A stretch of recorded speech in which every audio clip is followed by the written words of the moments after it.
Oke, halo teman-teman, sahabat Tetrahil. Kembali lagi di pertemuan kita yang kelima ya. Saat ini kita akan bahas tentang mengenal personality melalui MBTI.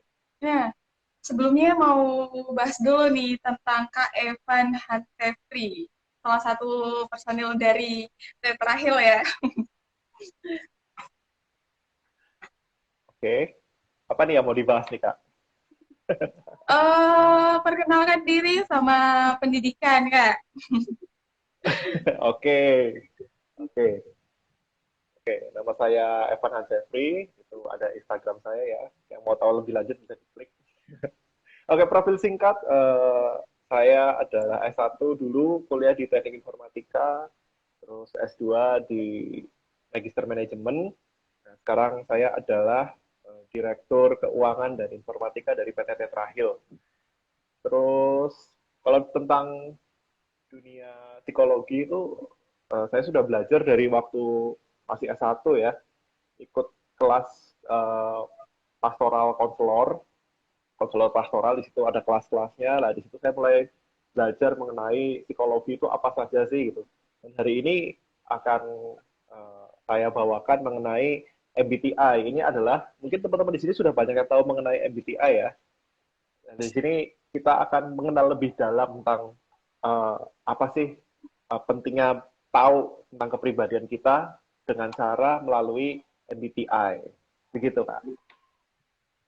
Oke, baik Kak Evan. Nah, kita mulai. Apa sih itu MBTI menurut Kak Evan?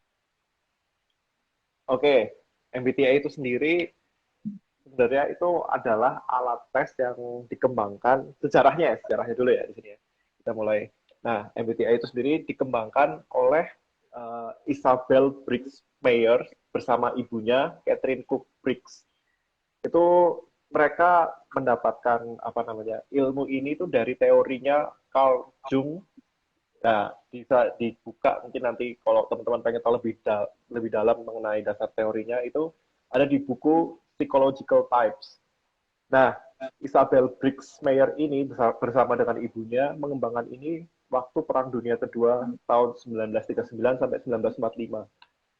Nah, mereka membuat ini dasarnya itu untuk membagi supaya lebih jelas memetakan tentang kepribadian manusia itu seperti apa gitu.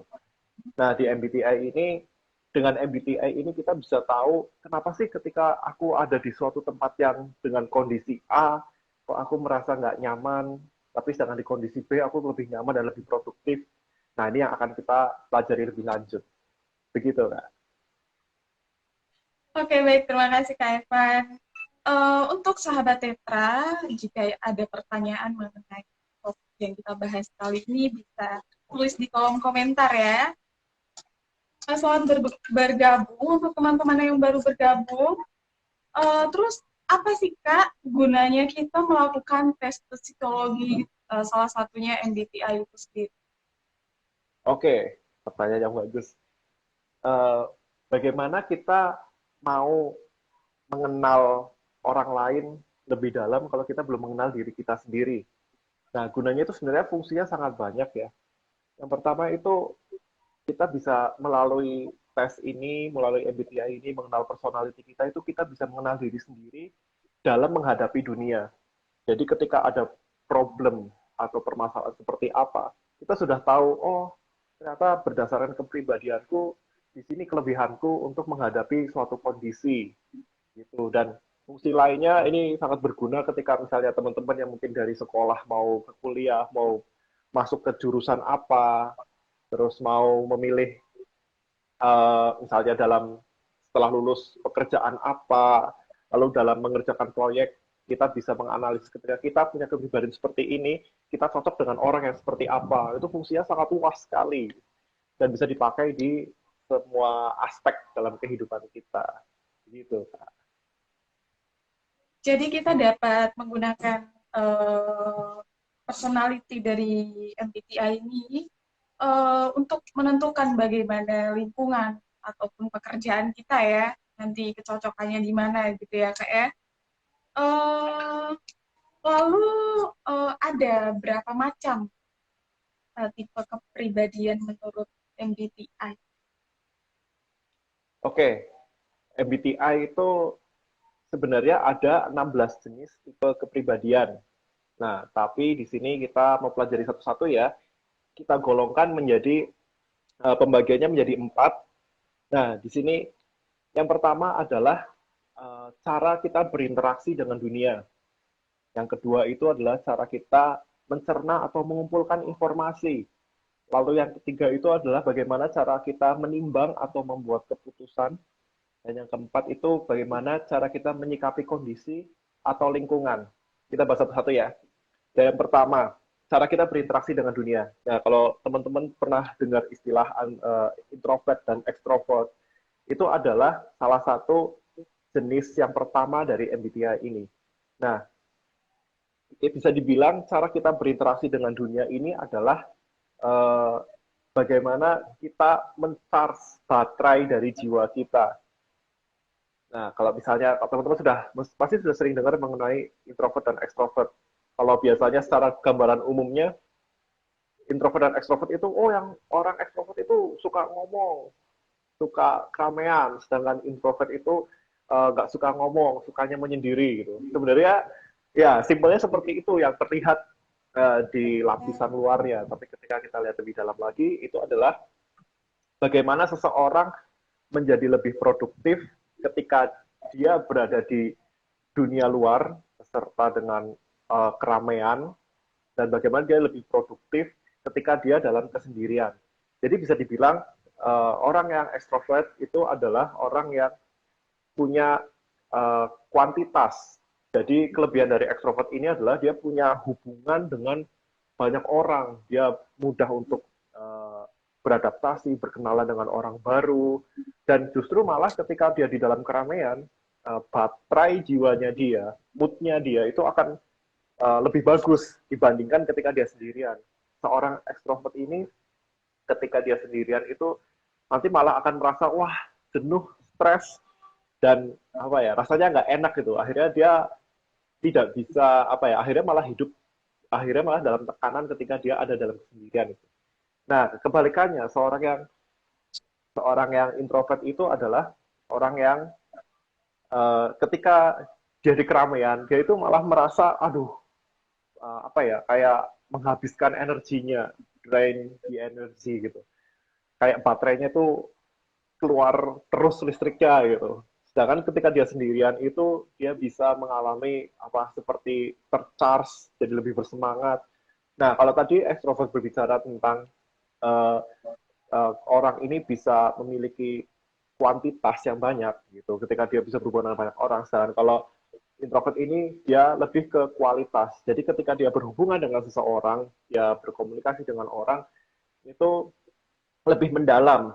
Memang akhirnya dia tidak bisa bergaul dengan semua orang, dengan banyak orang, karena itu akan menghabiskan energinya. Tapi ketika dia uh, hanya dengan satu dua orang, dia akan lebih deep ke dalam gitu. Nah, dua-duanya ini bukan antara baik dan buruk, tapi ini emang kepribadian yang sudah Tuhan ciptakan untuk kita gitu. Nah, ketika kita mengenal diri kita, bagaimana cara kita berinteraksi dengan dunia, jadi kita tahu di posisi seperti apa, di kondisi seperti apa, kita bisa menjadi lebih produktif dan bersemangat. Itu yang pertama, mengenai baterai atau cara berinteraksi kita dengan dunia. Gitu. Lalu yang berikutnya adalah cara mencerna atau mengumpulkan informasi. Nah, di sini terbagi, kalau tadi yang pertama ada introvert, extrovert, yang kedua ini ada sensing dan intuitif. Gitu. Kita bahas satu persatu. Dari yang sensing dulu ya, seorang yang sensing itu ketika dia mendapatkan informasi, dia akan melihat hal detail dalam informasi tersebut. Gitu. Ketika misalnya melihat pemandangan, dia akan melihat, oh di situ ada pohon, ada sungai, ada orang, ada hewan apa di situ. Gitu. Sedangkan seorang yang intuitif, dia akan melihat, ya sudah itu pemandangannya bagus, pemandangan yang menyenangkan buat dia tidak akan melihat satu persatu detail dari pemandangan yang dia tangkap. Atau semisal mungkin ketika seorang sensing melihat apa ya, suatu seperti ini deh, melihat lukisan gitu. Kita datang ke museum, ke pameran, terus melihat lukisan. Orang sensing akan melihat hal detailnya. Oh, ini dibuat dari cat apa ya? Di sini ada gambar apa saja ya? Polanya seperti apa dalam gambar ini? Tapi sedangkan orang intuitif itu akan melihat secara gambaran besar dari lukisan tersebut. Oh, ini gambar harimau, gambar hewan, tapi hal-hal kecil yang ada di dalamnya itu biasanya akan terlewatkan. Nah, itu cara mencerna atau mengumpulkan informasi. Itu bagian yang kedua. Lalu yang ketiga itu adalah cara menimbang atau membuat keputusan. Tadi yang pertama kita sudah mengenal introvert dan extrovert, cara berinteraksi dengan dunia. Yang kedua kita mengenal cara mengumpulkan informasi. Yang ketiga kita mengenal cara seorang membuat keputusan. Di sini menjadi dua jenis, yaitu thinking dan feeling. Nah, ini sering juga orang-orang luar sana, teman-teman juga mungkin tahu mengenai thinking dan feeling ini. Seorang yang kita satu ya dari orang yang feeling dulu ya. Seorang yang feeling ketika dia membuat keputusan, dia akan lebih menggunakan perasaannya, berorientasi kepada hubungan baik dalam tim itu. Sedangkan orang thinking, dia nggak peduli mau temennya sakit hati atau enggak. Yang penting dalam suatu pekerjaan, ini pekerjaan harus selesai. Nah, di sini juga tidak ada baik dan buruk karena semuanya dari tipe kepribadian itu punya kelebihan dan kekurangan sendiri. Seorang yang feeling, kelebihannya dia dalam satu tim itu hubungannya akan selalu baik dengan rekan sekerjanya, dan orang feeling ini akan lebih apa ya, lebih disukai sebenarnya daripada orang thinking karena dia peka akan perasaan orang lain gitu. Sedangkan ketika orang thinking apa namanya berbicara, dia akan lebih dalam tanda kutip menyakiti ketika rekan kerjanya tidak bisa sesuai yang ditargetkan oleh si orang thinking ini. Nah, itu kelebihan dan kekurangan dari thinking dan feeling gitu. Nanti kita akan lebih bahas lebih lanjut lagi ya. Lalu yang berikutnya, yang keempat adalah cara menyikapi kondisi atau lingkungan. Jadi yang pertama kita sudah bahas tentang introvert extrovert, yang kedua kita sudah bahas mengenai sensing dan intuitif, cara mengumpulkan informasi, yang ketiga kita sudah mengenal tadi cara membuat keputusan, yaitu thinking atau feeling. Yang terakhir ini ada cara menyikapi kondisi atau lingkungan. Nah, di sini ada dua jenis. Yang pertama adalah judging dan perceiving. Simpelnya kayak gini, seorang yang judging adalah orang yang terstruktur. Sebelum dia melakukan segala sesuatu harus dicatat dulu. Sebelum dia presentasi harus belajar dulu di depan kaca. Mungkin buat yang lagi PDKT, sebelum dia PDKT sama lawan jenisnya yang dia lagi tertarik, dia persiapan dulu, wah harus ngomong apa ya, nanti ada bahan pembicaraan apa ya. Nah, itu adalah orang yang terstruktur, judging. Sedangkan yang satunya perceiving itu dia orang yang spontan, dia orang yang mengalir begitu saja. Kondisinya kayak apa, dia bahkan ya itu, jadi dari kondisi yang seperti itu, orang perceiving ini dia jadi lebih mudah beradaptasi. Nah, kelebihannya adalah dia fleksibel, si orang perceiving ini. Tapi kekurangannya dalam menghadapi sesuatu dia jadi nggak siap gitu karena nggak ada persiapan. Itu kelebihan dan kekurangan dari perceiving. Sedangkan kelebihan dan kekurangan dari judging itu sendiri, dia terstruktur. Tapi ketika kondisi kita dalam suatu pekerjaan ya, dalam suatu kita mengerjakan suatu proyek gitu, lalu di tengah-tengah ada perubahan nih, wah orang judging ini yang terstruktur ini dia pasti akan stres dan mengalami tekanan yang berat. Akhirnya ya sudah, karena semua yang direncanakan itu runtuh, dan itu akan mempengaruhi moodnya juga, produktivitasnya juga dalam bekerja. Nah, jadi dari empat jenis ini, dari MBTI keseluruhan kita bagi menjadi empat jenis. Yang pertama itu adalah cara berinteraksi dengan dunia, extrovert atau introvert. Yang kedua adalah cara mengumpulkan informasi, yaitu sensing dan intuitif. Yang ketiga itu cara membuat keputusan, thinking atau feeling. Yang keempat itu cara menyikapi kondisi atau lingkungan, judging atau perceiving gitu. Nah, kalau dari sini dulu nih, sebelum kita lebih lanjut, lebih dalam, ada nggak sih yang nanti mau teman-teman tanyakan, atau Kak Vera mau sendiri mau tanyakan, silakan loh. Ya, baik. Terima kasih, Kak Evan. Sangat baik sekali materi yang disampaikan. Untuk teman-teman yang baru bergabung dan juga teman-teman yang lainnya, jika ingin bertanya bisa ketik di kolom komentar ya. Tadi sudah disampaikan ada banyak ya, ekstrovert, introvert, judging, thinking gitu ya. Lalu eh, bagaimana sih Kak cara kita eh, memulai tesnya? Apa yang akan dinilai? Apa saja? Itu biasanya ada gabung-gabungan ya, ESTJ, ESTP, apa itu? Bisa dijelaskan? Oke, pertanyaannya bagus.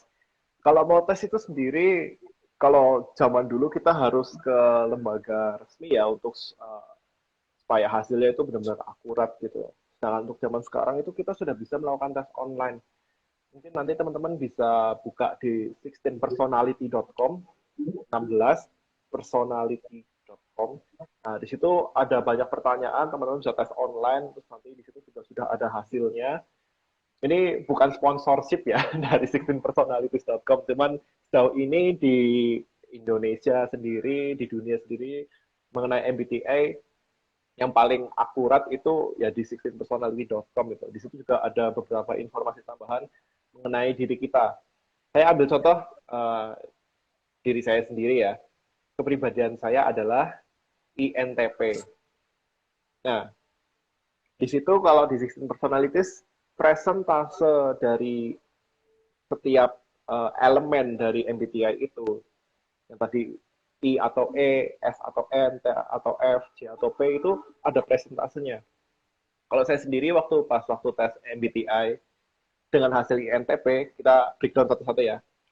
I-nya saya itu 80%, 80 sekian persen, dan E-nya itu 20 sekian persen. Nah, dari situ berarti ketika saya ada di keramaian, itu sebenarnya membuat saya exhausted. Sebenarnya capek gitu, dan bukan tipe orang yang suka jalan-jalan keluar gitu. Cara refreshing untuk ketika mood lagi drop atau lagi apa ya lagi nggak enak hati, caranya ya adalah sendirian di kamar tutup pintu. Nah, nanti tiba-tiba moodnya sudah membaik sendiri gitu. Jangan kalau diajak jalan-jalan keluar malah membuat semakin stres, malah jadi nggak produktif lagi gitu. Itu dari I-nya. N-nya sendiri, saya adalah orang yang intuitif, jadi lebih bisa melihat gambaran besar. Jadi ketika ditanya, oh visi ke depan mau ada apa di luar sana, kita mau mencapai apa, itu bisa. Tapi kelemahannya adalah ketika ditanya caranya gimana, nah itu yang susah buat saya gitu. Nah buat orang-orang yang sensing, ketika dia ditanya visi ke depan kemana, nggak tahu. Mereka akan lebih mengerjakan apa yang di depan matanya mereka, apa yang ada di depan mereka, apa yang bisa mereka kerjakan, itu yang akan dikerjakan. Jadi simpelnya orang sensing ini lebih realistis, sedangkan orang N ini, orang intuitif ini lebih visioner ke depannya. Nah, di sini bukan bicara tentang mana yang bagus, mana yang buruk, sekali lagi, tapi ini mengenal tipe kita, gitu, tipe kepribadian kita. Nah, saya sendiri sebagai orang N membutuhkan orang-orang S untuk mencapai visi yang sudah saya tetapkan ke depannya. Makanya kita tidak bisa menjadi Superman sendirian ya ketika kita mau mencapai suatu tujuan yang besar itu. Kita lebih manusia itu diciptakan untuk bersosialisasi dan ketika kita ingin mencapai suatu target, kita harus membangun seperti Avenger. Semua tim mempunyai kelebihan dan kekurangan masing-masing dan itu saling melengkapi. Itu dari saya mengenai I dan N. Oke, dan berikutnya kita bahas mengenai kepribadian ketiga tadi saya INTP ya. Nah, bagian T adalah thinking. Ya, jadi hati-hati ketika bekerja atau mengerjakan suatu pekerjaan bersama saya, karena saya tidak akan peka dengan perasaan Anda.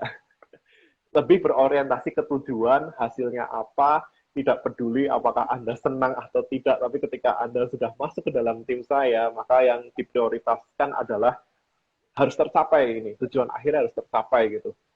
Nah, dari situ itu kelebihannya itu, tapi kelemahannya akhirnya di luar sana saya sering dibilang, wah dasar nggak peka, dasar apa nggak ngerti perasaan, dasar terlalu tega dan lain sebagainya dikata-katain kayak gitu. Nah, waktu orang berkata, kok kamu nggak peka sih atau gimana, uh, saya sendiri juga merasa oh iya ya, oh nggak peka ya, emang ada apa ya? Nah, dari situ mulai mikir, emang kenapa ya? Oh ternyata kata-kata saya terlalu menyakitkan untuk teman satu tim saya dalam mengerjakan tugas gitu, karena di saat itu orientasi saya, oh ini harus selesai, ada deadline ini nih gitu. Tapi teman saya, teman satu tim ternyata tidak mengerjakan sesuai deadline, ya sudah, akhirnya muncullah kata-kata yang mungkin bagi orang feeling itu sangat menyakitkan gitu. Nah, itu kelemahan dari orang T. Lalu berikutnya, terakhir adalah cara menyikapi kondisi atau lingkungan. Saya adalah orang yang P. Nah, saya itu orang yang spontan ya, termasuk dalam pembicaraan kita saat ini. Mungkin kalau Kak Vera itu orang J ya, terstruktur, menyiapkan segala sesuatunya gitu. Dan kalau saya sendiri, ketika kita sedang live ini, saya tidak membawa apapun, tidak persiapan apapun, langsung ngalir gitu aja. Kalau teman-teman sadar dari awal tadi saya menjelaskan mengenai MBTI, itu akhirnya karena kelemahannya tidak terstruktur, jadi apa ya, lompat-lompat gitu. Ini dari awal, dari A ke B, ke C, balik ke B lagi, balik ke C, balik ke A lagi. Jadi kurang terstruktur gitu. Itu memang kelemahannya orang P gitu. Makanya sebenarnya ketika menjadi orang P seperti ini, apa ya, ketika diminta untuk menjadi pembicara dan mengarahkan sesuatu, akhirnya harus menata ulang lagi gitu. Nah, itu dari saya mengenai kepribadian saya sendiri. Nah, kalau boleh tahu Kak Vera itu apa ya kepribadiannya ya? Biar kita analisis sama-sama nih, biar teman-teman juga lihat. Kalau punya saya itu ESFP. Hmm. Oh, ESFP ya. Oke, kalau Kak Vera ESF, sendiri tahu mengenai ESFP itu gimana kalau Kak Vera sendiri tadi berdasarkan penjelasan yang sudah kita coba? waktu itu sudah lama sih, ada setahun ya saya tes ini, tapi sekarang sudah nggak ngecek lagi entah berubah, entah bagaimana. ESFP itu cenderung ini ya, ekstrovert, terusan eh, biasanya dalam organisasi memang cenderung ke pemimpin gitu biasanya. Itu yang saya tahu. Kalau menurut Kak Ivan sendiri bagaimana nih?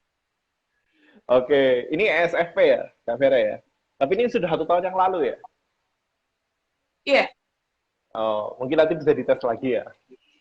Karena ada beberapa yang mungkin karena gini, ketika tes ini bisa berubah nggak sih gitu untuk kedepannya gitu bisa karena ketika seseorang mengisi tes MBTI ini saat itu mungkin dia sedang menghadapi tekanan dari lingkungan atau dari perkuliahan atau dari pekerjaan atau dari pergaulan atau dari orang tua yang membuat dia men-set dirinya harus menjadi pribadi yang lain. Sebagai contoh, seperti waktu saya tes MBTI sudah beberapa kali, waktu SMA hasilnya INTP. Tapi waktu kuliah, waktu saya S1 ada di teknik informatika, itu berubah menjadi ISTP. Kenapa? Karena N yang berubah. Kalau disadarkan INTP jadi ISTP. Kenapa berubah jadi S? Karena ketika kuliah di teknik informatika, kami sebagai mahasiswa informatika itu diwajibkan untuk coding kan, untuk melakukan programming. Nah, programming itu harus melihat hal detail karena titik koma di dalam suatu coding kalau salah ketik atau tidak diikutkan gitu itu akan menjadi error dari sekian ratus baris yang sudah kita coding karena errornya cuma nggak ada titik atau titik yang di koma. Nah dari situ selama saya kuliah akhirnya karena kondisi perkuliahan menuntut saya untuk berpikir detail akhirnya ketika tes MBTI waktu saya masih S1 itu berubahlah kepribadian saya menjadi ISTP gitu. Nah, tapi kapan waktu kembali lagi setelah lulus S1 saya tes lagi, hasilnya kembali lagi kayak waktu zaman SMA, INTP. Jadi sebenarnya yang efektif bagaimana kondisi yang efektif ketika kita melakukan tes adalah ketika kita tidak berada di bawah tekanan. Karena ketika kita berada di bawah tekanan, kita akan menjadikan diri kita sesuatu yang lain yang bisa beradaptasi dengan tekanan itu. Jadi memiliki kepribadian yang preventif terhadap tindakan yang bisa beradaptasi dengan kondisi apa akhirnya kepribadian kita waktu dites berubah gitu.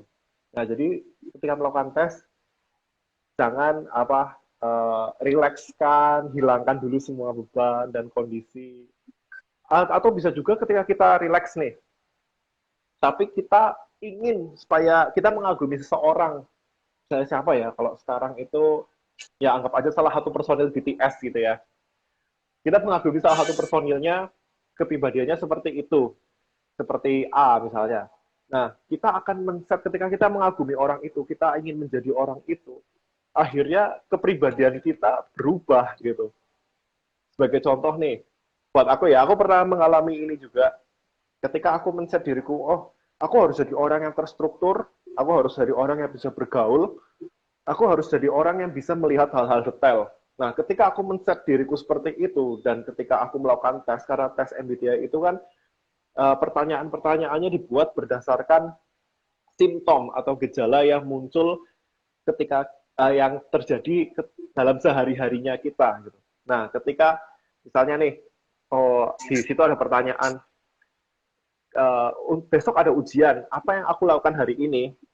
Kalau aku sendiri berdasarkan kepribadianku, aku tidak belajar saat itu. Aku akan menikmati H-1 sebelum ujian, aku tidak akan memikirkan ujian hari esok. Tapi di dalam pikiranku mencet loh, harusnya karakterku yang benar adalah aku mempersiapkan besok harus belajar, harus harus mempersiapkan untuk ujian besok gitu. Nah, ketika pemikiran itu ditanamkan ke dalam diri kita, lalu kita melakukan tes MBTI, akhirnya hasilnya berubah dari orang yang tadi misalnya INTP jadi ESTJ.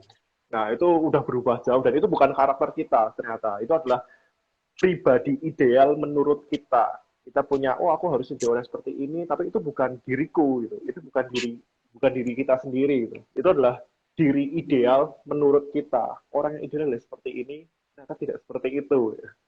Nah, itu yang membuat akhirnya tidak akurat untuk tes MBTI itu. Nah, begitu. Ada pertanyaan lagi? Seru nih mulai pembahasan kita. Baik, jadi tidak selamanya hasil tes dari kepribadian ini akan menetap ya Kak ya. Termasuk hasilnya itu dapat berubah-ubah dikarenakan pengaruh lingkungan, tekanan gitu ya Kak. Jadi kita dapat melakukan tes jika dalam keadaan rileks dan tenang, jangan ada tekanan. Iya, Oh ya betul Kak, sekali. apakah hasil tes ini 100% dapat memberikan jawaban yang benar tentang akurasinya nih? Oke, tadi sudah kita singgung sedikit ya tentang akurasi ya. Pertama, sebelum kita membahas tentang detail tesnya, eh, pertama kita tesnya, kita melakukan tes MBTI ini ada di mana? Karena di luar sana itu banyak yang abal-abal juga untuk membuat tes ini gitu. Contoh nih kayak dulu zaman dulu juga ada apa yang namanya tes pengenalan personality di Facebook, aplikasi-aplikasi ringan gitu. Nah itu ya dipertanyakan akurasinya gitu. Karena pertanyaannya kapasitasnya itu tidak bisa memenuhi standar dari untuk tes mengenal personality itu sendiri. Jadi pertama memang harus pertama kalau tidak di lembaga resmi, ya sistem personality ini sendiri sebenarnya dibagi jadi dua jenis gitu ketika kita masuk webnya. Yang pertama itu yang free, yang bisa semua orang tes. Yang kedua itu yang premium gitu. Yang premium tentunya akan lebih akurat daripada yang free. Cuman kalau kita hanya pengen mengenal sedikit-sedikit mengenai kepribadian kita, yang oh cuma bisa biar asal tahu gitu, ya bisa pakai yang free dulu. Jadi akurasi itu pertama tergantung di mana kita tes dan apa namanya dan berapa jumlah seberapa kualitas dari tes itu sendiri. Yang kedua, dari MBTI-nya sendiri, akurasi alat tes ini bagaimana sih?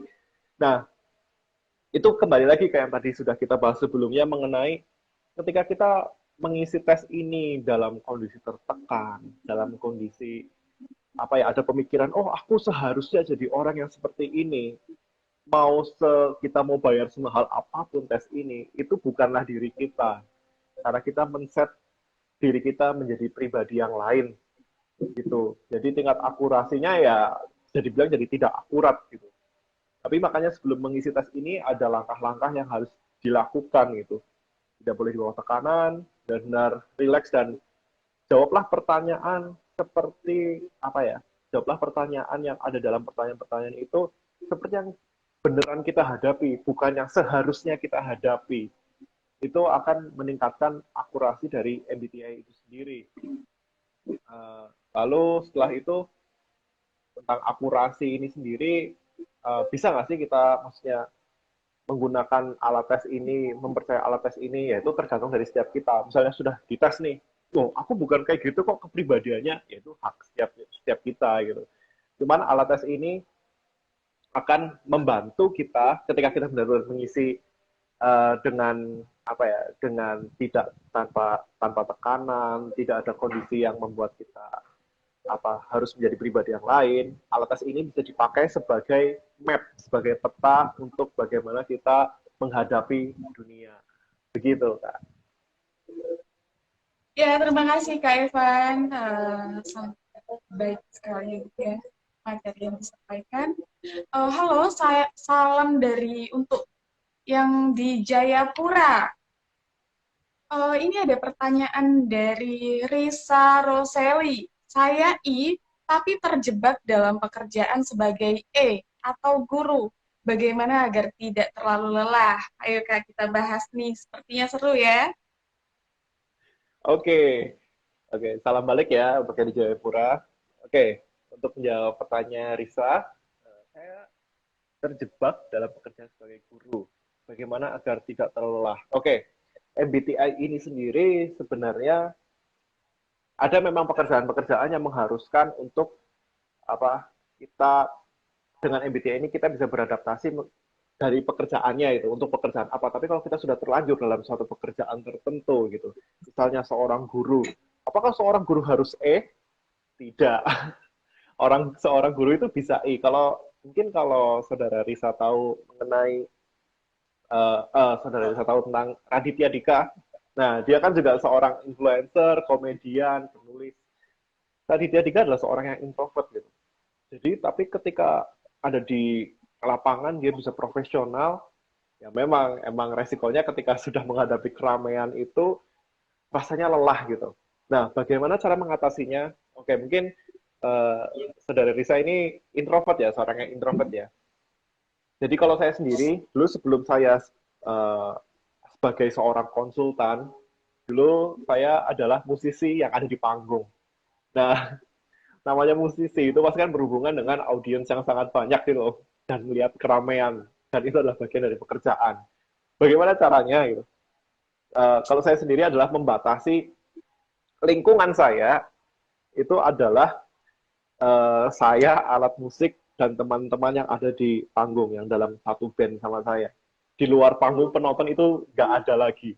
Di luar panggung itu sudah tidak ada orang, dan itu cara membuat energi saya tetap stay, tetap penuh sampai uh, live music waktu itu berakhir gitu.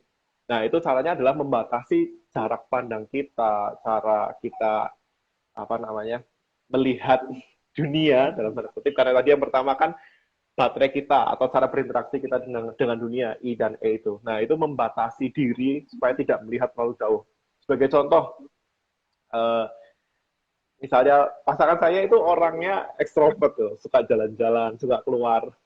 Bagaimanapun sebagai pasangannya kan harus ngikutin juga kan. Nah, misalnya kayak di mall nih, di mall itu jadi jangan kaget nanti suatu hari ketika ketemu sama saya di mall saya tidak menyapa karena saya pasti tidak melihat Anda. Karena cara saya menjaga energi saya tetap penuh ketika ada di keramaian adalah ya sudah, dunia saya di saat itu hanya ada diri saya dan pasangan saya, dan paling jarak 1 meter berkeliling di sekitar saya. Nah, itu yang membuat akhirnya saya tidak melihat sekitar luar dari radius itu, karena ketika saya membuka mata, buka telinga, indera saya untuk radius sebesar itu dalam satu mall, ya langsung habis seketika. Begitu nyampe, langsung capek, pengen pulang rasanya. Nah, begitu. Nah, mungkin untuk saudara Risa sendiri, sebagai seorang guru yang introvert ya, yang introvert itu tetaplah profesional ketika mengajar. Nah, akhirnya tapi setelah selesai kegiatan belajar mengajar, berilah waktu untuk menyendiri. Kecepatan kita ngecas diri kita itu tergantung dari kita sendiri. kecepatan ngecasnya itu tergantung. Jadi ada misalnya ada seorang teman saya yang ngecasnya itu lama, jadi baru keluar 4-5 jam, ngecasnya bisa 2-3 hari. Nah, itu kan sangat lama ya, apalagi guru ini setiap hari mau berapa hari nanti di rumah terus dan nggak ngajar gitu. Nah, caranya adalah melatih. Kalau saya sendiri melatih diri saya untuk ngecas dengan cepat. Nah, caranya biasanya itu ya sudah begitu sampai dalam kesendirian, sudah lelah nih, sudah habis dari keramaian banyak, dalam kesendirian itu ya sudah saya tutup pintu, tutup semua, no gadget, sudah berdiam diri. Itu cepat kok, hanya 1-2 jam tiba-tiba mood sudah penuh lagi, bisa langsung kembali ke keramaian. Tapi itu memang butuh latihan, butuh waktu untuk latihan. Gitu. Lalu tadi bagaimana tidak terlalu lelah? Oh ya, sudah terjawab ya berarti ya? Atau ada pertanyaan lagi? Bisa diketik ya. Oke, thank you pertanyaannya. Ya, terima kasih Kak Evan atas penjelasannya. Semoga dapat membantu teman-teman yang bertanya tadi. Untuk teman-teman yang ingin bertanya lagi, dapat mengetik di kolom komentar atau klik ada tombol tanda tanya ya di situ ya. Berbicara tentang introvert ekstrovert tadi di dalam pekerjaannya yang tidak sesuai. Untuk menghadapi situasi saat ini Kak, biasanya banyak dialami oleh mahasiswa-mahasiswa yang saat ini tuh COVID, pulang ke rumah gitu ya, pandemik ya, kuliah online. Nah, yang saya rasakan menjadi pribadi yang ekstrovert itu sangat tersiksa ya di rumah saja gitu, jarang keluar. Apalagi isolasi gitu ya. Itu waktunya lama gitu kan. Biasanya yang kuliah itu di luar, tertawa bareng teman-teman gitu kan. Itu di kamar saja gitu. Itu bagaimana sih Kak cara untuk menghadapi situasi ini ya? Oke, ya jujur ya dengan adanya COVID ini untuk saya sebagai seorang introvert itu adalah surga. Ya, tidak harus berinteraksi dengan banyak orang, tidak harus ketemu dengan banyak orang, dan bisa melakukan segala sesuatunya secara online atau sendirian gitu. Nah, sekarang solusinya bagaimana untuk seorang introvert?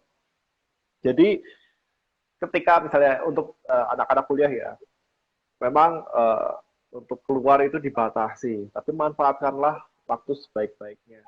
Karena gini, misalnya saya habis kuliah nih, online, terus harus di rumah gitu. Selama Anda tidak terkena COVID, apalagi sekarang kalau di Jogja sendiri PPKM sudah menurun ya, keluarlah jalan-jalan refreshing lah gitu. Dan bersyukurlah karena waktu refreshing itu lebih banyak daripada waktu kuliah gitu. Ya kan perkuliahan itu sekarang dipotong dulu 3 SKS berapa 2,5 jam, sekarang jadi cuma 1,5 jam. Nah waktu yang ada mungkin bisa teman-teman manfaatkan untuk hangout keluar sama teman-teman, tentunya dengan menjaga protokol kesehatan ya. Nah jangan sampai karena wah aku sudah gatel nih pengen keluar, terus langsung keluar aja nggak pakai masker, nggak jaga protokol kesehatan. Nanti kalau kena COVID di karantina tambah tersiksa lagi. Maka dari itu tetap kasih asupan untuk dirimu, keluarlah jalan-jalan, ngobrollah dengan teman-teman. Nah, sekarang juga enaknya sudah ada sosmed, bisa berkenalan dengan orang-orang baru. Bisa regionnya juga nggak cuma terbatas hanya di satu kota atau satu negara, tapi juga bisa di negara lain. Nah, dari situ kita bisa ngecas juga diri kita melalui sosial media gitu. Atau sekarang mungkin generasi TikTok nih bisa habiskan waktu teman-teman untuk TikTokan itu kan apa namanya memberi makan follower itu akan membuat Anda menjadi bersemangat untuk seorang yang extrovert gitu. Nah, itu salah satu solusi. Mungkin Kak Vera sendiri gimana selama ini solusinya sudah kuliah online terus hanya di rumah, hanya di kamar sendiri itu solusinya apa nih kalau yang Kak Vera lakukan? Jadi menurut Kak Evan bisa eksis secara online ya untuk mengganti aktivitas sebelum pandemi. Kalau dari saya sendiri, karena bosan di rumah saja gitu kan, selama pandemi ini saya menjalankan aktivitas atau hobi saya. Jadi kan kalau di rumah saja itu berasa kayak baterainya habis. Salah 1 minggu sekali atau 2 kali saya pergi sendiri ke mall ataupun ke tempat gym. Saya suka nge-gym ataupun lari. saya pergi. Dari keluar itu saya dapat men-charge diri saya dan kembali ke rumah dengan tenang gitu ya, dapat melihat dunia. Suka nge-gym, suka lari, nggak lari dari kenyataan kan? Dari kenyataan ya. Oh ya Kak, tadi kan ada yang bertanya tentang bingung gitu ya, tentang memikirkan tentang personalitinya di dalam pekerjaan. Saya mau tanya nih, apakah tes MBTI ini dapat membawa pengaruh buruk jika kita tuh terus memikirkannya, terus gitu, overthinking? Oke. Ya, jadi tes personality ini bukan kayak ramalan ya. Apa zodiak Anda hari ini? Oh, hari ini, minggu ini akan bertemu dengan pasangan hidup Anda, terus jadi kepikiran, terus jadi nggak produktif. Nah, ini beda ya, tes personality tidak seperti itu. Ya, oke, apakah bisa apa tadi terpengaruh atau jadi membawa dampak yang buruk? Kembali lagi, ketika seandainya nih kita mengisi, kita sudah punya persepsi mengenai diri kita, tentang diri kita yang ideal tadi. Tapi itu sebenarnya bukan diri kita. Nah, itu yang bisa membuat tes ini menjadi dalam tanda kutip membawa dampak buruk. Karena ketika itu bukan diri kita memaksakan kepribadian itu menjadi kepribadian kita dan akhirnya setelah tes, oh ini kok sudah terkonfirmasi aku itu kepribadiannya misalnya ENTJ gitu. Padahal dia orang ISTP gitu. Perlawanan banget kan. Dari ISTP jadi ENTJ. Oh, aku orang ENTJ kok. Akhirnya ketika dia kepikiran tentang hal itu, dikonfirmasi. Jadi tes itu bukanlah untuk mengenal dirinya, tapi tes itu adalah konfirmasi untuk membenarkan bahwa dirinya adalah sosok yang ideal, nantinya tentunya akan membawa hal buruk. Efeknya adalah uh, akhirnya orang ini ketika harusnya dia orang yang INTJ gitu ya. Ya INTJ dia harus dalam kesendirian nih ketika ngecas gitu. Tapi dia tulisnya ESTJ, dia keluar akhirnya, oh aku bisa bergaul kok dengan orang-orang luar, memaksakan diri untuk bergaul dengan banyak orang ya. Sudah habislah dia gitu karena itu bukan cara dia ngecas, dia tahunya itu. Ya sudah akhirnya lama-lama orang yang seperti itu akan mulai pertanyaan yang biasanya keluar, buat apa sih aku hidup gitu, buat apa sih sekarang aku ada, aku berguna nggak sih lah, akhirnya muncul pertanyaan-pertanyaan seperti itu, pertanyaan-pertanyaan yang melemahkan diri sendiri gitu. Nah itu dampak buruk ketika kita mengisi tes tapi bukan diri kita itu adalah sosok ideal kita, ya sudah itu akan jadi benar-benar buruk dan akhirnya orang-orang sejenis ini yang mereka akhirnya punya persepsi, oh aku seperti ini gitu, mereka nggak tahu nih kalau itu bukan dirinya tapi itu adalah sosok ideal dirinya.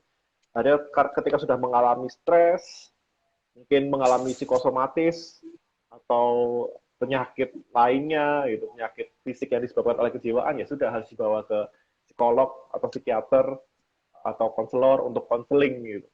Jadi nanti psikolog, psikiater atau konselor itu yang akan mengarahkan, oh ternyata kepribadianmu aslinya bukan ini loh.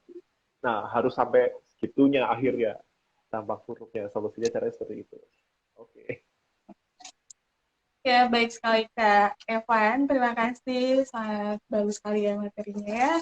Kembali lagi dari tentang MBTI ini, jadi kita tidak usah terlalu pusing pikirkannya apa itu hasilnya negatif atau bagaimana. Kita harus tetap berpikiran positif. Dengan bantuan tes psikologis ini, kita jadi mampu melihat banyak hal dari diri kita yang sebelumnya tidak kita sadari. Jadi tes psikologi ini juga contohnya seperti MBTI ini membantu kita untuk mengenali diri kita sendiri secara lebih baik berdasarkan citra kita saat ini. Tentu semuanya tidak 100% memberikan jawaban yang benar. Jadi kita harus merefleksikan diri kita, tesnya itu menurut diri kita sendiri, tidak menjadi orang lain, ya. Oh ya, kita akan ambil pertanyaan lagi. Ada yang bertanya, waktu kita tinggal sebentar ya, jadi kita singkat, agak singkat sedikit. Okay. Kita pilih yang dari Christopher Yosef. Harus tes berapa kali, Kak? biar kita tahu hasil MBTI kita valid. Oke. Halo Kristo. Jadi teman kuliah saya ya waktu S1 dulu. Oke, bukan harus berapa kalinya sih, tapi ketika apa ya, harus melepaskan diri kita dari target, dari beban itu sebenarnya satu kali itu cukup sih. Tapi untuk melihat kayak misalnya dulu yang saya lakukan itu waktu SMA tes, kuliah satu tes, lulus tes, waktu S2 waktu itu kemarin juga tes lagi, lulus S2 tes lagi. Nah, bisa di rata-rata, nanti hasil yang paling banyak mana itu. Saya beberapa kali dari sekian banyak tes, saya mengalami 2 kali perubahan. Itu waktu pas S1, lalu pas uh, masuk ke kelas konselor malah. Karena sebagai seorang konselor itu idealnya kan dia harus feeling kan. Jangan saya orang yang thinking gitu loh. Kadang ya itu, jadi untuk mengenal perasaan konseling ketika konseling dengan saya, itu akhirnya bukan dirasakan, tapi dipikirkan gitu. Akhirnya persepsinya agak beda lah. Di situ saya mencap diri ideal saya itu harus jadi orang yang feeling ya. Tadi kembali lagi kayak sosok yang ideal seperti apa.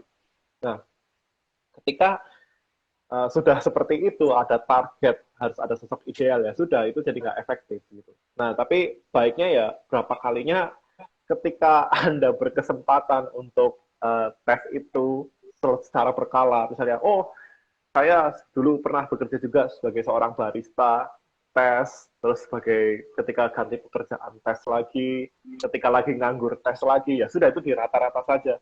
Yang paling banyak ketika tidak dalam tekanan, itulah diri kita yang sebenarnya gitu. Itu yang paling valid seperti itu. Mungkin bisa dicoba. Oke. Okay.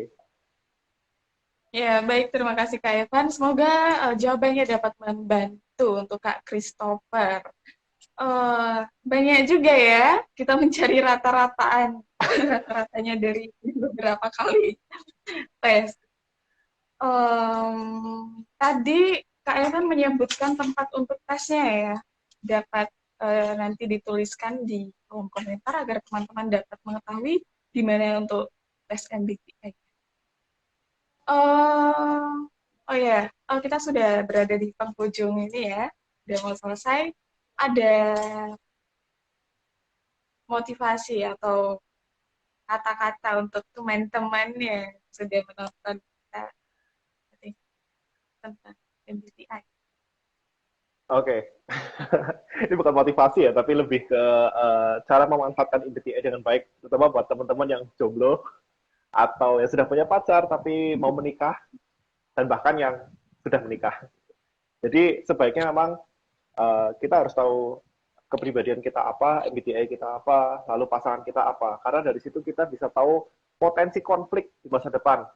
Sebagai contoh nih, kayak seorang introvert dan pasangannya ekstrovert. Nah, itu bagaimana cara potensi konfliknya pasti ada. Ekstrovert pengennya keluar terus, pengennya ngomong terus, pengennya apa ya, di keramaian terus itu. Sedangkan seorang introvert pengennya sendirian. Nah, itu kan jadi potensi konflik ke depannya ketika kita nggak tahu, oh, kepribadianku ternyata introvert dan pasanganku ekstrovert. Solusi jalan tengahnya apa? Nah, ketika kita sudah tahu mengenai kepribadian kita, MBTI kita, dan pasangan kita apa, mulai mengkomunikasikan segala sesuatu. Contohnya nih, uh, akhirnya kayak seperti saya sendiri ya, saya bilang, oh, aku kalau lagi capek nggak pengen jalan-jalan gitu. Pokoknya lihat kondisiku. Ketika aku lagi sukacita, lagi senang, ayo kita keluar. Gitu. Karena itu bateraiku lagi penuh, gitu. Energiku lagi penuh. Nah, sedangkan kebalikannya ketika pasangan lagi mengalami capek dan dia adalah seorang ekstrovert, nah perlu kita juga peka untuk ayo jalan-jalan yuk keluar gitu, supaya kamu semangat lagi. Contohnya seperti itu.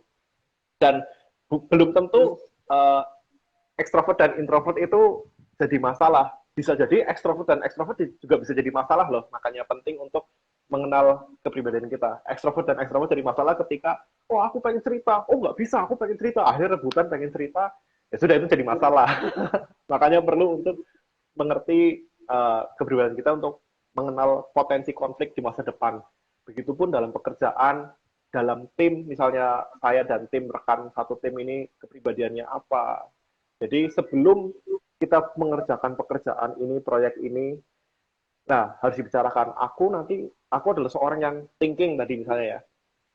dan kamu adalah seorang yang feeling. Jadi ketika suatu hari nanti, misalnya proyek ini lagi mengalami masalah dan aku mengeluarkan kata-kata yang tidak enak, itu bukan berarti aku membencimu. Tapi karena ya ini kepribadian thinking, ya tolong diingatkan di saat itu, ketika kamu sakit hati, ngomong aja karena aku nggak akan sakit hati gitu. Aku orang yang thinking gitu. Keluar aja, aku nggak suka sama perlakuanmu yang kayak gini. Nggak apa-apa, perlu dikomunikasikan. Nah dengan cara itulah suatu pekerjaan bisa jadi lebih efektif, bisa lebih bagus. Gitu. Ya itu bukan motivasi ya, itu tips untuk teman-teman. Begitu. Ya, baik. Terima kasih Kak Evan untuk sesi hari ini. Jadi, eh, tentang MBTI ini kita dapat mengambil sisi positifnya. Tidak semuanya harus dipikirkan secara negatif ya. Kita MBTI ini dapat membantu kita terutama dalam cocokkan dengan pasangan, lingkungan di dunia kerja, begitu ya. Eh, Baik, terima kasih untuk teman-teman yang sudah menonton. Jangan lupa untuk menjaga kesehatan selalu. Ada sedikit quotes, jadi tetaplah bangga menjadi diri kita sendiri. Kita baik menurut versi kita masing-masing. Jangan selalu membanding-bandingkan diri kita dengan orang lain karena kita spesial dengan cara kita sendiri. Jangan lupa untuk menjaga kesehatan, stay safe dan stay healthy. Terima kasih teman-teman. Nantikan untuk pertemuan berikutnya pasti akan lebih menarik lagi ya. Salam jumpa Kak Eva. Thank you semua. Ya, thank you.